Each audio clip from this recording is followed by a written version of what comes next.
Hello, I'm Jumpy. I'm back with another double feature video, and you know the drill by this point. My first movie is called Dark Night of the Scarecrow. One of my friends recommended this one to me, but this is only really half of a recommendations video since I'd never heard anything about the other movie I'm going to talk about, and I decided to watch it on my own because I like the premise. But I'm jumping ahead of myself, so let's go back to Dark Night of the Scarecrow. My first thought upon hearing the title was, wow, friend, you're mixing up your Batman movies. Because while the Scarecrow does have a small part in The Dark Knight, he's more prominently featured in Batman Begins. But in reality, this movie Dark Night of the Scarecrow came out in 1981, which was long before that Christopher Nolan Batman trilogy. So I'm gonna give them a pass for not calling their movie Batman Begins of the Scarecrow.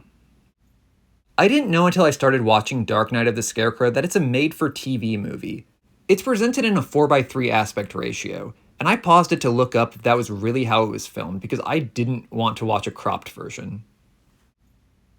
At the start, an intellectually disabled man in his 30s named Bubba, played by Larry Drake, who I always remember as Santa in an episode of Tales from the Crypt, is hanging out with a little girl named Mary Lee. Someone's watching them with binoculars. Turns out it's a mailman named Otis, played by Charles Durning from The Sting. In a shot that I found unintentionally hilarious, he angrily looks at them and then walks back to his mail jeep. Since this happened so early, I was wondering if I was going to be laughing throughout the entire movie. But I'll try not to get ahead of myself again. Otis the mailman suspects Bubba is going to do something bad to the kid, so he goes to talk to his friend Harless about this, and delivers Harless's mail too while he's at it. Otis is clearly a lot more obsessed than his friend, and he wants to take serious actions. Bubba and Mary Lee walk to a house. The girl wants to go inside the backyard fence to check out a fountain, but Bubba tells her not to enter. She ignores him and is attacked by a dog inside. Bubba breaks through the fence to try to save her. Very understandably, the movie shies away from showing the attack, but they chose to cut away to close-ups of the garden gnomes in the yard while we hear the horrible event play out off-screen. The contrast of what we're seeing and hearing made me laugh. Afterwards, Bubba carries the girl's body to her mother, insisting that he didn't do it, but he's stuck with the blame. Upon hearing about this, Harless rushes to the post office to tell Otis that the girl is dead, and Otis closes his window. And I need to talk about these drawers. He's got his cash drawer, and right underneath it is a giant fucking drawer that literally only contains a gun, which Otis retrieves. It's amazing. Despite Harless telling him that the police are asking for volunteers to meet up and search for Bubba, Otis wants to find Bubba himself. He rounds up a couple other dudes, Skeeter and Philby, to go look for Bubba, also bringing along dogs and guns that they probably each got from gun drawers at their respective workplaces. And yes, they're vigilantes, and they think they're Batman. I now recognize the first half of the movie's title is an intentional pun. But this is where the movie turns around for me, and makes me really glad I stuck around, because the next sequence is really fucking good. The men chase Bubba. He arrives at his house and talks to his mother and runs off, and then the vigilantes speak to her before continuing their search. This is suspenseful and well-paced, and the dogs lead the men to a scarecrow, which is actually Bubba in disguise. This is the second half of the movie's title. And there's a shot zooming into Bubba's terrified eyes in the scarecrow mask, and it is absolutely haunting. The men then shoot Bubba many times, and afterwards they get a radio call revealing that the girl isn't dead, and that Bubba actually saved her life. Their reactions to finding out that they killed an innocent man and realizing the gravity of this situation are really well done. They go to trial claiming self-defense because of the pitchfork that Otis planted on Bubba's dead body. The judge throws out the case and lets them go because of a lack of evidence. After that, Harless finds a scarecrow on his property that he didn't put up, and it turns out Bubba may be back to get revenge on the men who killed him from beyond the grave. These men really grow to wish that the murder charges had stuck. Overall, this one was a lot better than I was led to believe by the opening. There were still a few moments here and there, like an awkward line reading, that are unintentionally funny. But not too many, and they're actually kind of charming. The drama worked well. Like there's a good scene where Bubba's mother explains to Mary Lee that Bubba is gone. And that was heartbreaking. Another scene I like is after the first death, when Otis visits Bubba's mother and tells her that they're even now, so it all can stop. He uses the phrase, an eye for an eye. He's a complete creep throughout. We get to see him fall apart with paranoia as the movie goes along, and Durning is great in the role. There are some other really effective moments, like there was a jump scare that worked when a character was walking away from something and runs into someone else. And the whole movie has a nice atmosphere. The blood and cursing is mild because it was made for TV, but the movie didn't feel toned down to me. I saw one of the death scenes coming because it was set up so obviously earlier. The drawn-out build-up to it wasn't bad, but the death itself was admittedly pretty weak. The movie does have some intentional humor, like immediately cutting from a death to another scene of ketchup splattering on a plate in a dining room. And when this happened, it made me consider that the cutting away to the gnomes earlier might have been a deliberate joke. If that's true, even though she lived, that's pretty morbid. I'm gonna go into a short spoiler section, but before I do, I'll just say that the ending is very disturbing. Skip ahead to the timestamp on screen to avoid spoilers. Spoilers starting now. The scene that was very obvious how it was going to end was when Philby gets stuck in a silo. Another scene I really like is when Otis has Skeeter help him dig up Bubba's coffin.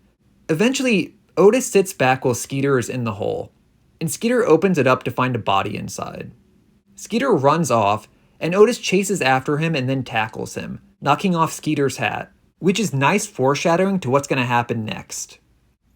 Otis thinks it's Mary Lee behind everything. Otis helps Skeeter back up and picks up and hands him back Skeeter's hat. He tells Skeeter that they need to rebury the coffin, so Skeeter gets back in the hole. There's a really cool shot when Skeeter is talking. The camera zooms in on Otis, who then grabs a shovel and hits Skeeter in the head with it. The impact takes place out of frame, and it's adorable when Otis lifts the shovel back up and Skeeter's hat is stuck to it. And he sees it and grabs it and throws it back down before he starts shoveling. It's a really well done scene with some effective suspense, a funny joke with the hat, and a good way to not show the violence on screen.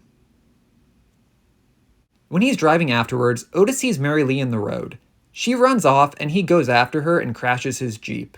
He continues after her and finds her hiding by a farm plow. She runs off again, and the plow starts up by itself. There's a new insert shot that was filmed decades after the original broadcast that shows the machine's stick move on its own. I guess they stuck that in there to make it even more obvious that Bubba's ghost is driving the plow. When he's trying to get away, Otis isn't watching where he's going and gets stuck in the belly by accidentally running into a pitchfork that a scarecrow is holding. This is some Tales from the Crypt style just desserts, since he was the one who planted the pitchfork on Bubba earlier to avoid punishment for the murder.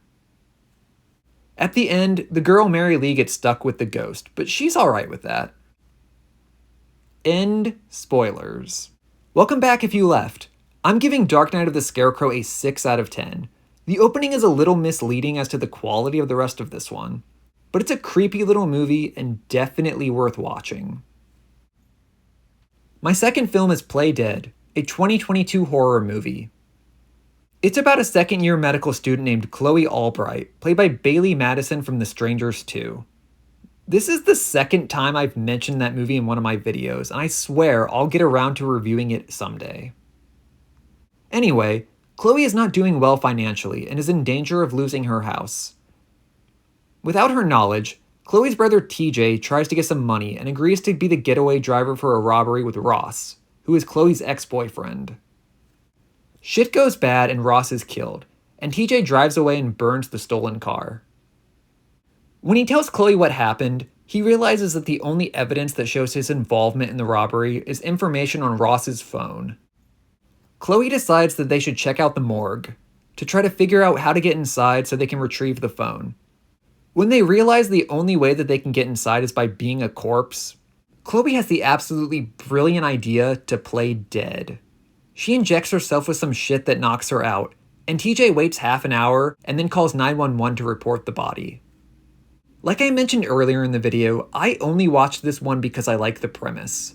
It's so ridiculous and reminds me of something that would come out of, yes, I'm mentioning this again, Tales from the Crypt, or one of the other EC comics. And the movie isn't great up until this point where she pretends to be dead. Dialogue is pretty weak, the acting isn't the best. There's a lot of handheld camera work. It's not ridiculously shaky, but it still moves too much that it draws a lot of attention to itself. It reminded me of Die Hard 5. However, once Chloe gets inside the morgue, I was pleasantly surprised by how much I was enjoying this movie. There's a good 25-minute stretch that's really solid. It has some good tension when she's hiding under a sheet with all the other corpses, and then she's sneaking around the morgue, trying to avoid being seen by the coroner. I didn't watch the trailer for this movie beforehand, but I checked afterwards, and it gives away way too much. So my advice is to avoid the trailer, because the movie takes some turns here that I didn't expect, and I was genuinely invested in where it was going. The coroner is played by Jerry O'Connell from Scream 2, another movie I'll review someday. He's creepy at first, but then he starts talking, and it's really fucking bad. This is such an annoying, stuck-up character, and I don't like what they did with him at first, and I never liked him for the rest of the movie. Just a lot of pretentious monologuing and harmful views. At one point, he even uses the phrase an eye for an eye, which I find amusing because Otis the Mailman also says that in Dark Night of the Scarecrow. I understand that the coroner isn't supposed to be likable, but it was just too much. It got to the point where any more of it, and it would have made the movie insufferable to me. After he first starts talking, the movie is just okay overall. It never again reaches the highs of those 25 minutes that came before it, but it does have some bright spots. There's still some suspense, just not as good. And it also does the thing where somebody is trying to get away and hide from the villain, then it cuts to the villain looking for the person. A few seconds later, it cuts back and the person who was trying to hide is completely gone, and there's no way they could have hidden in that amount of time. It's a cheap cheat. And it's not even well done. But there still manages to be a handful of fairly satisfying moments. There's another similarity to Dark Night of the Scarecrow. Both movies feature a bad guy that uses a dog to track someone down. Don't get me wrong, I like dogs, but something about violence against villainous dogs in movies is funny to me. By that, I mean dogs that are presented as obstacles to the protagonist. For example, there's a scene in the first Resident Evil movie where Alice kicks a dog in the face, and it's hilarious. As is the part towards the beginning of The Dark Knight where Batman throws a dog off his arm. And Play Dead has a scene along those lines. The ending gets really silly. I thought it was okay. I'm giving this a 4 out of 10. There was a pretty good stretch that was a lot better than I was expecting, and a few other things I liked. But most of it just wasn't anything special, and whenever the villain talks, I didn't enjoy it. I don't know who I'd recommend this to. And that wraps it up. Thanks for watching.